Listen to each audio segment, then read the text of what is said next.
From this to this.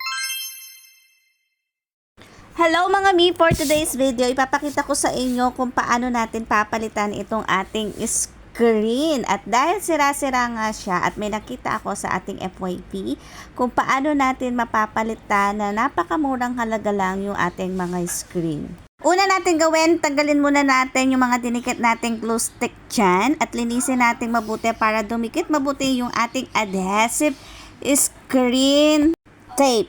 After nga naming malinis ni Tata yan yung ating screen na dahil pinagtatanggal natin yung mga nakadikit na glue stick dyan at ito na nga yung ating pinali, ididikitan natin yung super dikit na ating adhesive tape screen. Tatanggalin muna natin yung ating papel na nakadikit doon sa pinaka-screen and then may kasama siyang pinaka-tape. Ayan, dahan-dahan namin siyang hinihila para hindi siya masira. At syempre para hindi tayo magkamali dahil sobrang dikit nga nito. Nagdikit muna kami doon sa labas para patungan namin dito yung nasa loob. Pwede mong gamitin yung ating screen tape na to sa ating mga bintana at sa mga pinto na merong screen.